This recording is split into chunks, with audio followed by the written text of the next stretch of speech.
Bienvenidos a Desafío. Hoy nos acompaña el doctor Juan Carlos Olmedo Estrada, director de la Cátedra de Investigación en Educación y Pedagogía del TEC de Monterrey, Campus Ciudad de México, para abordar un tema que estoy segura le preocupa a todo el público, alumnos, profesores y desde luego el gran público, padres de familia. ¿De qué estoy hablando? De los resultados que hubo, doctor, bienvenido, doctor Olmedo, bienvenido, ¿Qué tal? los que hubo apenas hace unos días con la medición de habilidades y competencia de los que quieren ocupar una plaza para dar clases en educación básica y secundaria. Y bueno, los resultados no son buenos, 7 de cada 10 reprobaron el examen. Así es, los resultados no son halagadores, son resultados que yo considero son en cierta medida reflejo de la situación del sistema educativo nacional. Cuando vemos números similares en el número de alumnos candidatos a ingresar a las preparatorias, a ingresar a la universidad, tenemos datos bastante parecidos. Entonces esto nos habla, una primera lectura nos habla de que tenemos mucho todavía por hacer en la mejora de nuestra calidad educativa. Tenemos que subir estos porcentajes de alumnos o de profesores que aprueban estos exámenes, ¿no? Independientemente de las características de los exámenes, que no son exactamente iguales y que siempre se puede hablar de que los exámenes estandarizados podrían ser no totalmente justos, ya que no toman en cuenta todos los contextos, Claro. pero son un examen que tenemos y que evalúa las mismas características a los candidatos. Obviamente, es importante aclarar que son 24 diferentes tipos de exámenes. Para diferentes plazas, no todas son las Incluso mismas. regionalmente, por ejemplo, en las zonas indígenas, son diferentes Así exámenes. es, así es. Pero aquí el tema es, el 70% de ellos pues obtuvieron casi 6 de calificación, o sea, no reprobaron menos. la mayoría o menos. Y solamente de un universo de 134,000 profesores que aspiran a dar clases a los pequeños, a las niñas y niños de este país, obtuvieron el 10 de calificación, o sea, los que sacaron 100% fueron 309 profesores. ¿De qué estamos hablando en unos parámetros tan diferentes? Sí, estamos hablando, estos 309 son los casos de excepción que se presentan también en todo tipo de exámenes, son los casos de excelencia, como los niños que recibieron sus premios por la Olimpiada del Conocimiento, ¿no? En los días recientes. Estos casos de excelencia siempre han existido en nuestro país, siempre van a existir. A veces es un poco azaroso saber exactamente porque uno quisiera copiar qué hicieron estos 300 candidatos a profesores a lo largo de su vida estudiantil para poder ser una persona que conteste el 100% de los aciertos correctos.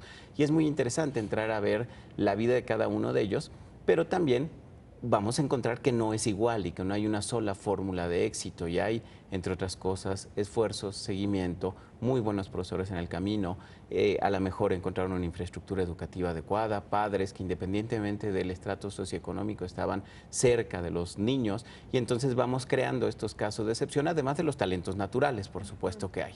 En donde tenemos que crecer mucho es en el porcentaje, en esta gran media de la gente que aprueba el examen y tiene los conocimientos mínimos suficientes para convertirse en un profesor. En profesor, porque bueno, van a dar 18,000 plazas a principios de septiembre próximo y uno se pregunta, si son 309 estos profesores de excelencia, los demás se van a dividir entre algunos otros profesores que sacaron en su evaluación de habilidad y competencias entre el 6 y el 9 de calificación. Así es, sería, si uno lo revisa desde otra lectura, pues con los candidatos a profesores que aprobaron, hay un número de plazas, hay un número de aprobados que excede el número de plazas. Claro, ¿no? claro. Incluso decían, había algunos comentarios que mencionaban, bueno, ¿van a entrar profesores reprobados?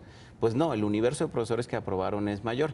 Sin embargo, suele suceder que en algunos de estos rubros, cuando hablamos de educación indígena, cuando hablamos de telesecundaria, de educación especial, puede llegar a suceder que los candidatos aprobados para ese rubro de plazas específico no sean suficientes, ¿no? Claro. Entonces, no necesariamente, pero la inmensa mayoría de los profesores aprobados serán los profesores que ocuparán las plazas. Sí, porque es importante. Por supuesto que los papás, los padres de familia querrían que estuvieran, que los hijos estuvieran con estos 309 que son profesores de 10 de excelencia, pero no siempre es así, van a quedar asignados a distintos profesores. Y uno se pregunta, doctor Olmedo, cuando vemos que hay una Olimpiada del Conocimiento donde también hay niños de excelencia, ¿cómo hacemos este vínculo entre profesores, unos que son buenos, otros que son medianos y niños que efectivamente son, como se llama ahora a ciertos programas sociales, incluso niños talento? Sí, hay que ir reconociendo desde muy pequeños los talentos, el desarrollo de habilidades superiores del pensamiento, los niños,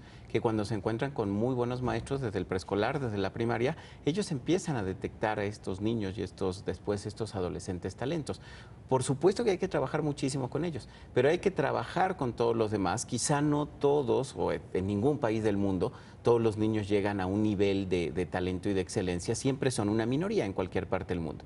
Hay que trabajar con nosotros para dotarlos a nuestra gran mayoría de estudiantes de muchas más herramientas. Todo este esquema que incluye conocimientos, habilidades, actitudes, valores, todo lo que se trabaja dentro del salón de clase para ir formando a nuestros alumnos. Por supuesto, los talentos hay que trabajarlos, hay que detectarlos a tiempo y hay que cuidarlos mucho. Sí, y sin duda esto es cierto porque entre los ganadores de la Olimpiada del Conocimiento hay una profesora de San Luis Potosí que va por 5º año consecutivo formando alumnos que ganan la Olimpiada. Quiere decir que hay una maestra de excelencia seguramente con el que ha detectado a estos niños de excelencia también. Y ahí habrá que preguntarle mucho su modelo para detectar a estos niños, ¿no? Y multiplicarlo en la medida de lo posible. Yo quisiera pedirle una conclusión al doctor Juan Carlos Olmedo Estrada sobre pues estas versiones de que efectivamente la educación en el país va mal, etcétera.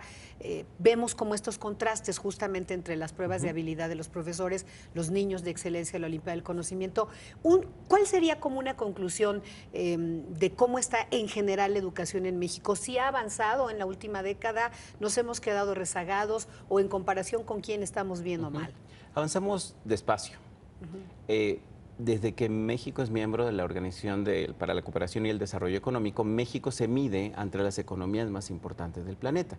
Entonces, en ese sentido, parece que los resultados no avanzan mucho. Sí hay avances, pero vamos despacio, Estela. Tenemos que avanzar mucho más rápido en términos de la mejora en la preparación de alumnos, de profesores, y recordemos que no son los únicos dos elementos. Tenemos a los padres de familia, a las políticas públicas, a la infraestructura, a la participación general de la sociedad civil. Somos muchos los involucrados en la mejora de la calidad educativa de nuestro país.